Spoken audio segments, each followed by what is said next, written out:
Chers amis internautes, c'est toujours un plaisir pour moi de vous retrouver sur votre émission préférée, Ecclesia. Ce soir, nous avons un thème plus qu'intéressant pour vous. Et comme d'habitude, je ne serai pas seule, je suis avec Maman Nicole qui est à ma droite. Maman Nicole, comment vous allez? Je vais bien, merci. Bonsoir. Bonsoir. Et à ma gauche, je suis avec Madame Edwige. Madame Edwige, bonsoir. Je vais bien, merci. Comment vous allez? Ça va bien. Ok, d'accord. Le thème de ce soir, le divorce dans les couples, les causes possibles. Divorce dans les couples, les causes possibles. Et je m'en vais rapidement poser la toute première question à mes invités de ce soir. Comment peut-on définir le divorce? Maman Nicole? Oui, le divorce, on peut dire que c'est la rupture d'un contrat. C'est le fait de briser une alliance entre deux personnes par faute de manque d'engagement. Manque d'engagement. Oui, si la personne ne respecte pas l'engagement, on peut aller Au divorce. au divorce. D'accord. Madame Edwige, le divorce pour vous, qu'est-ce que c'est?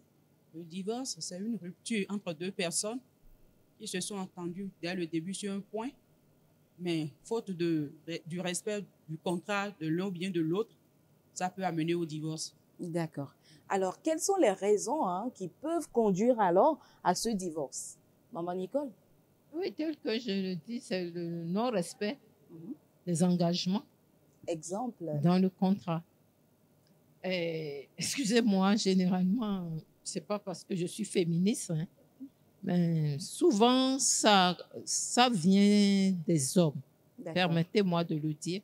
À cause du contexte, on leur permet beaucoup de choses qu'on ne permet pas à la femme. On dit la femme doit respecter. On va jusqu'à la soumettre au respect. Non. Je ne pense pas que ça doit se passer comme ça. Voilà. Donc, pour vous, c'est l'une des raisons qui peuvent conduire au divorce. Il y a beaucoup de raisons. D'accord. Il y en a encore beaucoup. D'accord. Alors, on Madame peut Edwige, revenir. quelques causes du divorce à nous donner ce soir? Par exemple, l'homme qui t'a promis de t'aimer, de te chérir, de prendre soin de toi, c'est comme ça que vous êtes attendus sur le mariage.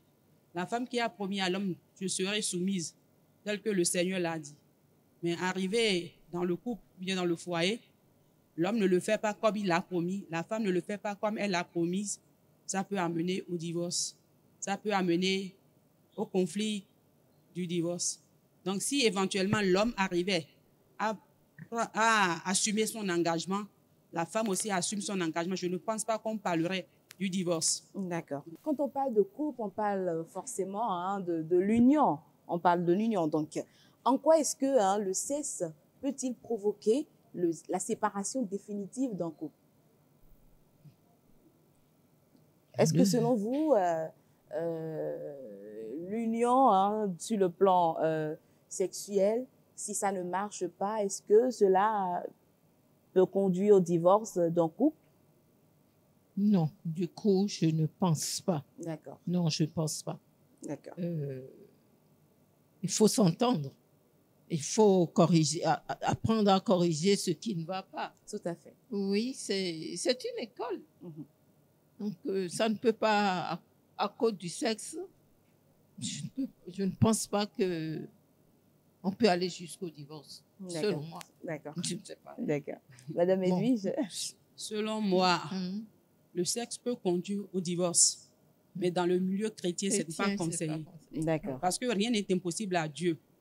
Je donne l'exemple, l'homme qui était célibataire, qui n'avait pas de femme, est devenu chrétien. Peut-être il était coureur de jupons avant d'être devenu chrétien. Mais le voilà, il se marie pour être fidèle à son Dieu, pour ne pas regarder à gauche ni à droite, être fidèle à sa femme. Mais éventuellement, cette femme refuse des fois de satisfaire l'homme. Ce n'est pas que la femme et l'homme le fait et la femme n'est pas satisfaite. Non, mais il refuse catégoriquement de lui donner ce dont elle a droit, bien ce dont il a droit. Mais c'est comme il continue à pousser cet homme à voir ailleurs, à se vadrouiller, à faire ce qu'il faisait avant de connaître Christ. Donc moi, je pense que normalement, éventuellement, on ne doit pas laisser le sexe amener le divorce dans le foyer. Il faut que des deux côtés, la femme et l'homme, se comprennent pour que ce côté soit satisfait.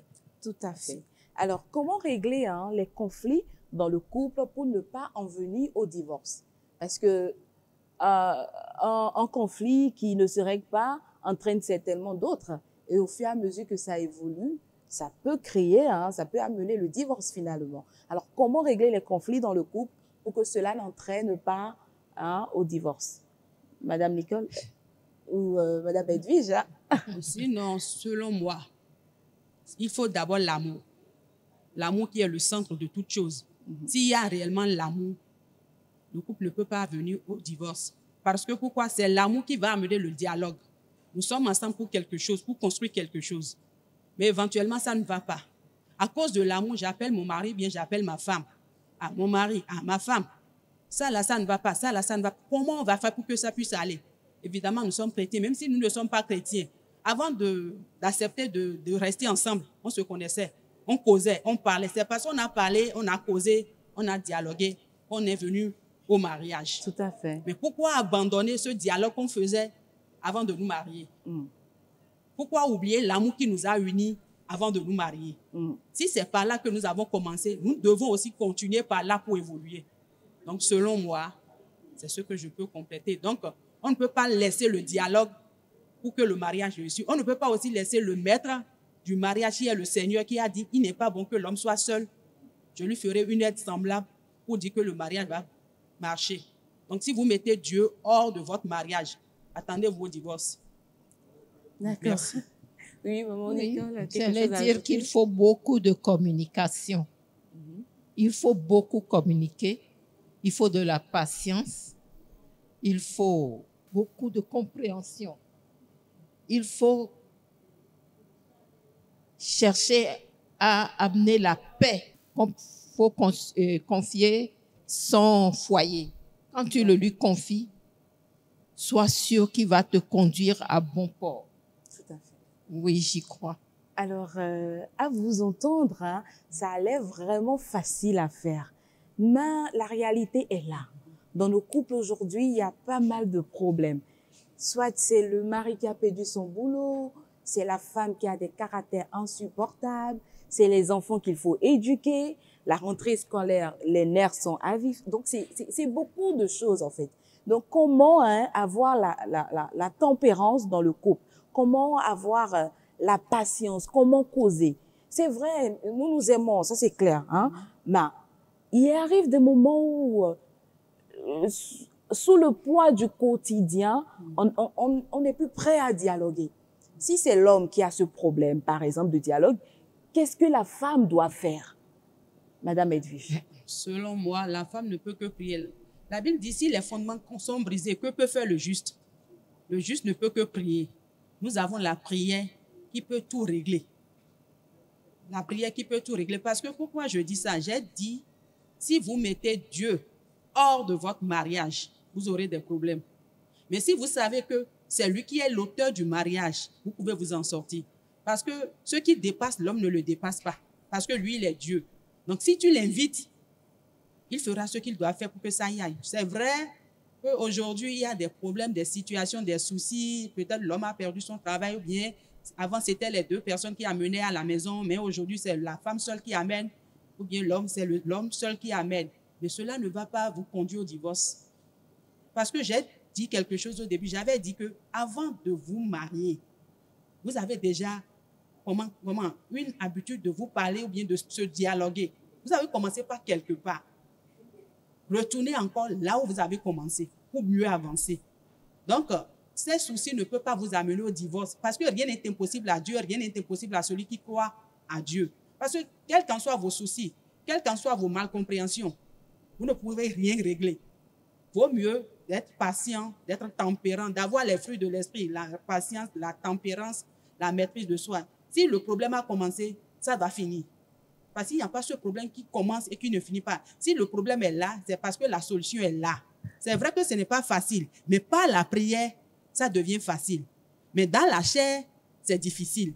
Donc, vaut mieux de faire recours à Dieu pour que ça devienne facile. Donc, c'est la seule chose que moi, je peux compléter, je peux dire. D'accord. Alors, maman Nicole, au-delà de la prière, nous, en tant que femmes, que devions-nous faire alors pour régler les conflits enfin, c'est pas une prière, mais s'il y a conflit, comment faire pour régler ces conflits-là? Des mésententes ou des soucis du quotidien, le mari qui rentre tout énervé du boulot, soucieux. Quelle est la démarche, quelle est l'attitude que la femme doit adopter pour toujours éteindre les foyers de tension dans son couple? Elle ne peut pas le faire sans la prière. C'est sa communion avec le Saint-Esprit qui peut lui donner à elle cette paix qui l'amènera à régler, à vouloir régler, à pouvoir régler plutôt les tensions. Et sans la prière, elle ne peut rien. Et la prière, c'est de la communion avec le Seigneur. Arriver à un moment, dire, Seigneur, je n'en peux plus, mais avec toi, je sais que tout est possible. Fais-le. Je suis fatigué, fais-le. Le Seigneur le fera. Mais c'est le seul recours que nous avons. Et c'est le seul ami sûr. Celui qui ne va pas te mentir. Celui qui ne va pas te décevoir. Celui qui n'a aucun intérêt avec toi. Sinon que c'est toi qui as des intérêts avec lui. Donc, si tu vas vers lui, il ne va pas te décevoir. Le Saint-Esprit doit être notre ami. Ok, d'accord. Oui, On dit souvent, une foi sans action est une foi vaine. Alors, elle a la foi, elle prie. Est-ce qu'elle doit rester dans son coin sans mener la démarche de femme qu'il faut? Je suppose que ton mari revient, et puis il est en colère. Toi, tu rentres dans la chambre, seulement tu pries.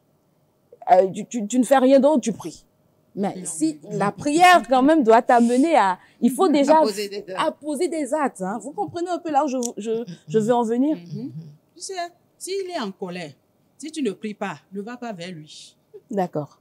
Tu peux prier dans ta chambre et aller vers lui. Parce que tu ne sais pas de quelle colère il est animé. Tout à fait. Donc, vaut mieux de prier. Saint-Esprit, je remets mon mari entre tes mains. Contrôle-le. Prends-le en charge. Je vais vers lui pour le soulager, le consoler. Prends-moi en charge. Conduis-moi à le faire tel que je dois le faire. Voilà. Donc, agir. Voilà. Donc, il faut agir. Il ne faut pas seulement prier, mais il faut agir. C'est bien ça. D'accord. Nous allons continuer avec les questions. Si vous venez de nous rejoindre, le thème de ce soir, le divorce dans le couple, les causes possibles. Alors, je m'en vais poser une autre question à maman Nicole.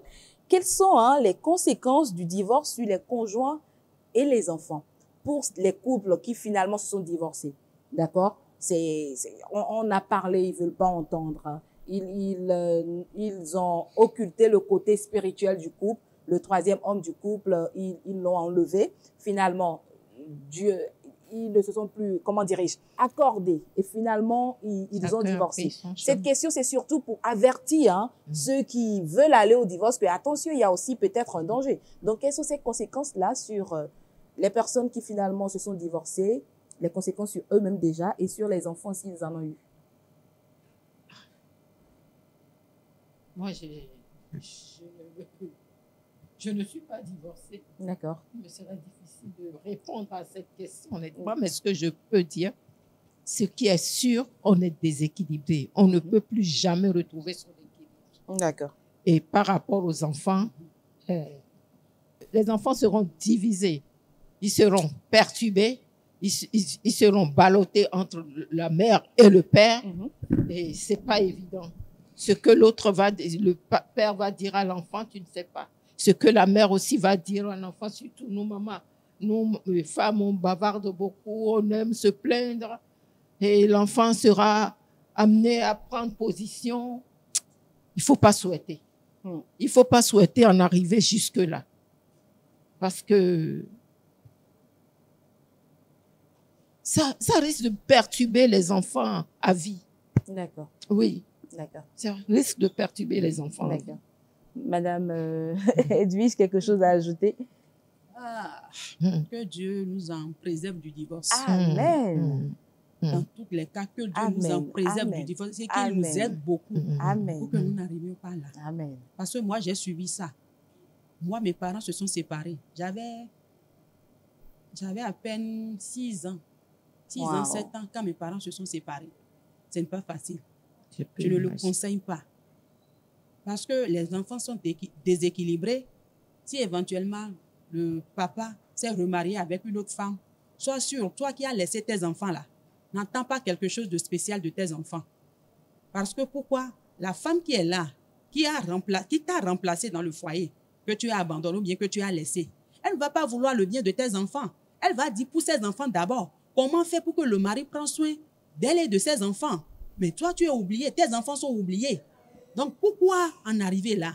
Si on peut pardonner, si on peut comprendre son mari, si on peut revenir en bas, parce que ça m'a fait beaucoup souffrir. Et puis, ça ralentit aussi beaucoup de choses dans la vie des enfants. Même si tu amènes les enfants et tu prends soin de tes enfants, tu fais ce que tu dois. Si Dieu, au commencement, n'a pas dit que c'est la femme seule qui va éduquer l'enfant, ses enfants, ou bien c'est l'homme seul qui doit éduquer, ne le faites pas. Demandez que Dieu nous aide à préserver notre foyer, surtout à cause des enfants, parce que papa peut se remarier, maman peut se remarier, et les enfants. Et les enfants. Ça fait qu'il y a beaucoup d'enfants qui deviennent délinquants, prostitués. On rencontre beaucoup de cas sociaux. Des fois, il arrive que même le papa que la femme a quitté devient soulard, clochard. Il n'était pas ça au début. Mais quand la femme l'a quitté, le voilà devenu autre chose. Peut-être la maman aussi devient prostituée. Si cet homme vient, elle accepte, cet homme vient. Il y a trop de dégâts dans cette affaire de divorce que nous ne devons pas accepter, selon moi. Pour un cas vécu, je peux sentir vraiment que ça vous a marqué. Hein? Alors, nous allons poursuivre toujours avec les questions. Selon vous, quelle peut être l'implication des belles familles et des amis dans la séparation d'un couple? Parce que nous voulons ou non, c'est des personnes qui interfèrent d'une manière ou d'une autre dans la vie de couple aussi. Maman Nicole? Il ne faut pas leur permettre. À moins qu'ils soient des gens, des personnes vraiment ressources et responsables à qui on peut faire confiance. Sinon, il vaut mieux ne pas donner de l'espace à d'autres personnes de parler dans votre couple, d'interférer dans votre couple. Faites tout pour vous entendre. Faites tout ce que vous pouvez pour vous entendre, pour régler le problème entre vous. Je pense que c'est possible. Parce que surtout, on est dans le cadre chrétien. On a vu des gens qui ne sont pas chrétiens, comme on le dit. Et encore que ce n'est que, je ne sais pas, c'est des slogans quand on dit chrétien. C'est ton comportement, c'est ton témoignage qui le prouve. Donc on a vu des gens qui ne sont pas chrétiens, mais qui ont gardé leur foyer jusqu'au bout. Vraiment. On en a vu. Donc, encore que nous sommes chrétiens, nous avons la parole de Dieu pour nous guider, pour nous montrer la volonté de Dieu, pour nous montrer le plan de Dieu pour nous. Il faut tout faire pour qu'on n'en arrive pas là. Tout à fait. Alors, Madame Edwige, pour la belle famille, qui peut-être, souvent c'est ce cas qu'on rencontre, comme maman Nicole le disait au départ, la belle famille qui n'accepte pas forcément l'épouse de leur fils et qui suscite leur enfant à aller au divorce. Elle est venue à la maison, elle ne va pas saluer, elle ne respecte pas, elle ne suit pas nos coutumes. Et peut-être c'est les amis aussi qui n'aiment pas trop la femme de leur frère, ami, et qui racontent beaucoup de choses en vue de décourager le mari. Quel doit être le comportement de cet homme-là envers tant sa famille que ses amis? Okay.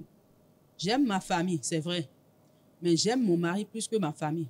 Je dois aimer ma femme plus que ma famille. Ah oui. J'aime ma famille, c'est vrai. Mais je dois aimer mon mari plus que ma famille. Je dois aimer ma femme plus que ma famille. Parce que pourquoi? Parce que la plupart des divorces qui se passent aujourd'hui, c'est les belles familles. C'est les amis.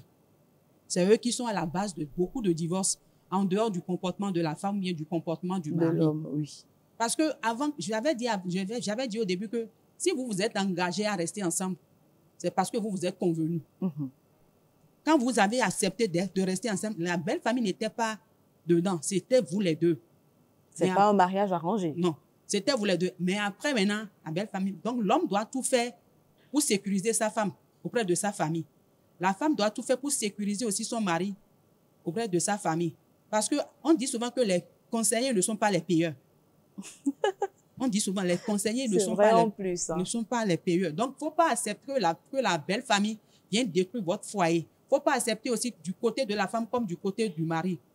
Parce que tu ne sais pas qui le diable va utiliser pour détruire. Le diable n'a jamais été d'accord pour la famille. Lui, il cherche par tous les moyens pour détruire la famille. Mais toi, la femme, toi, l'homme, tu dois savoir ça dans ta tête et puis ne pas laisser ces gens. C'est vrai que la belle famille est là pour régler des problèmes. Mais ce n'est pas eux qui sont l'auteur de votre mariage. Allez vers l'auteur de votre mariage. S'il arrivait que la famille va intervenir, c'est nécessaire. Priez encore pour que la famille intervienne selon le plan de Dieu. Tout à fait. Priez pour que la famille intervienne. Parce que le diable peut utiliser n'importe qui, n'importe quand, n'importe quel moment pour agir. Tel que Dieu aussi peut utiliser n'importe qui, n'importe quel moment, n'importe quand pour agir. Tout à fait. Donc, priez avant d'appeler la ne belle famille. rien faire sans la prière, c'est important. Alors, dans quel cas la Bible tolère le divorce? Dans quel cas? Si bien sûr il y a cas. S'il n'y a pas, vous dites aussi qu'il n'y a pas. Dans quel cas la Bible tolère le divorce? Le seul cas que je connais, c'est quand la femme commet l'adultère. D'accord. Mais Jésus a encore ajouté que c'est à cause de la dureté du cœur de l'homme que Dieu a dit ça. Donc, il n'y a pas de cas. Il n'y a pas de cas. Il n'y a pas de cas. Quand on s'aime, on s'aime. On peut se pardonner. On peut tout pardonner. On peut tout comprendre. On peut tout accepter. Même au cas même où il y aura des enfants de la femme étrangère, comment tu vas faire? C'est pas la faute à l'enfant. Tout à fait. Donc, que Dieu nous préserve. Amen. Que Dieu nous préserve. Amen. Madame Edwige, quelque chose à ajouter? Non, c'est ça que maman a déjà dit. Parce que pourquoi? Jésus a dit, à cause de la dureté de votre cœur, que Moïse a dit cela. Sinon, Moïse n'allait pas dire cela. J'ai lu quelque part dans la Bible a dit, quelle lettre de divorce j'ai donnée à votre mère? Malgré tout ce que les hommes font là. Dieu aussi a fait des mariages, des alliances avec l'homme, mais que les hommes n'ont pas respecté. Mais au jour le jour, Dieu cherche comment faire pour ramener les hommes à lui. Mais il n'a jamais divorcé. S'il avait divorcé, Jésus n'allait pas aller à la croix. C'est pertinent en plus. Oui. S'il avait divorcé, là, Jésus n'allait pas aller à la croix parce que l'homme a fait tout ce qu'il faut faire pour que Dieu divorce avec lui. Mais Dieu, à cause de l'amour que Dieu porte pour l'homme, Dieu fait tout possible pour que l'homme revienne.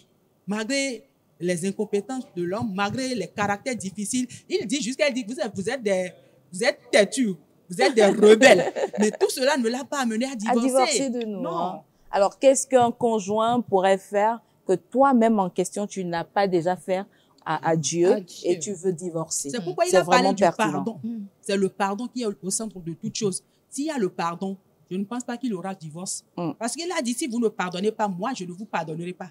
Donc, ce que l'homme a fait, ou bien ce que cette femme a fait, tu peux pardonner, continuer avec elle, ni avec lui. D'accord. Alors, au vu déjà de tout ce qui a été dit, je me demande est-ce qu'il faut encore poser la dernière question, mais je vais oser quand même la poser. Le remariage. Pour ces couples qui entendent divorcer sans suivre les enseignements et tout ce que la Bible disait, est-ce que le remariage est d'actualité pour le chrétien? Si le divorce n'est pas permis, comment on va se retrouver au remariage? Oui, c'est vrai. Parce que la parole de Dieu, ce que Dieu a uni, que personne ne sépare. Tout à fait. Pourquoi il faut se remarier? D'accord. Et le vœu? Merci. La seule condition, c'est le vœu banni. Ou tu as perdu ton mari, ou le mari a perdu sa femme, il peut se remarier. C'est la seule. Sinon, le remariage, d'accord, c'est ça que Mme Nicole vient de dire. Si elle est, moi, je connais certaines veuves qui ont refusé de se remarier. Elles sont comme ça. Elles ont refusé de se remarier. Ce n'est pas qu'elles n'ont pas, elles ont encore l'âge de se remarier, mais elles ont refusé. Le remariage n'est pas conseillé. Parce que pourquoi moi je dis ça? Moi, je dis souvent, ce que tu as refusé, tu sais ce que tu as refusé pour te divorcer. Ce que tu veux aller rencontrer, tu ne sais pas. Tout à fait. Tu sais. Et pourquoi c'est ça tu as refusé? Mais ce que tu vas aller rencontrer, peut-être celui-ci là, il ne donne pas l'argent de pop-up. C'est pourquoi tu l'as refusé. Mais l'autre, tu prends l'argent de pop-up, mais on te bat. Tu n'es pas considéré, tu n'es pas respecté. C'est vrai en plus. Tu n'es pas respecté, tu n'es pas considéré. Si tu n'es pas respecté, tu n'es pas considéré. Vaut mieux de rester là où, oh, comment dirais-je, on ne te donne pas la main de papa, mais Dieu t'a accordé la grâce, toi-même, tu sais faire quelque chose, tu te nourris à ta faim. Selon moi, je préfère que quand tu es quelque part là, prie, demande l'aide de Dieu. Dieu va t'aider, tu vas t'en sortir. Si c'est réellement lui qui est l'auteur du mariage, il est aussi capable de régler les conflits du mariage. Alors, nous sommes en train d'aller timidement vers la fin. Une dernière question. Alors, qu'est-ce que vous conseillerez, d'accord, à ces couples-là, à cette femme mariée, à cet homme marié qui nous suit et qui peut-être est en train de mijoter dans sa tête déjà le divorce et tout? Qu'est-ce que vous allez lui conseiller actuellement? Maman Nicole. Dieu n'est pas dans le divorce. Et si Dieu l'a dit, c'est parce qu'il en connaît les conséquences. Peut-être que nous ne voyons pas, nous, hommes et la humains, chair, hein, chair, tous les contours de la chose. Donc, quand Dieu dit ce n'est pas bon, ce n'est pas bon. Donc, il vaut mieux éviter cela et chercher des moyens pour régler les conflits. D'accord. Avec l'aide de Dieu, avec le secours du Saint-Esprit. C'est possible. C'est possible. Merci beaucoup. Merci. Alors, Madame Edwige, votre mot de la fin? Sinon, moi, je supplie l'homme et la femme qui ont peut-être l'idée de se divorcer, de se séparer, de ne pas le faire, de faire recours à Dieu et de demander l'aide de Dieu, lui qui est l'auteur du mariage. Sinon, ce n'est pas... Si vous vous aimez réellement, si vous aimez vos enfants, ne le faites pas. Pardonnez et continuez la marche. Le Seigneur vous aidera. Amen. Le Seigneur vous secourra. Il est là pour ça. C'est pour ça que lui, on l'appelle suprême. Il peut le faire. Et il va le faire parce qu'il a dit de demander. Je vous donnerai en fait que votre joie soit parfaite. Lui seul est capable de rendre votre joie parfaite quand vous allez lui demander. Merci. Alors, chers amis internautes, le divorce dans le couple, les causes possibles. Nous avons discuté autour de ce thème et j'ose croire que vous avez pu tirer votre épingle du jeu. Ne faites rien dans le couple sans la présence du Saint-Esprit. Dès qu'il y a un problème, un conflit, peu importe le souci, l'auteur du mariage est toujours là pour vous écouter. Et si lui, il n'a pas divorcé de nous, pourquoi vous voulez divorcer maintenant de votre conjoint? Il n'y a pas de raison pour le divorce. Il y a Dieu pour tout régler. Merci de nous avoir suivis. Que Dieu vous bénisse toujours et à jamais. Bye bye.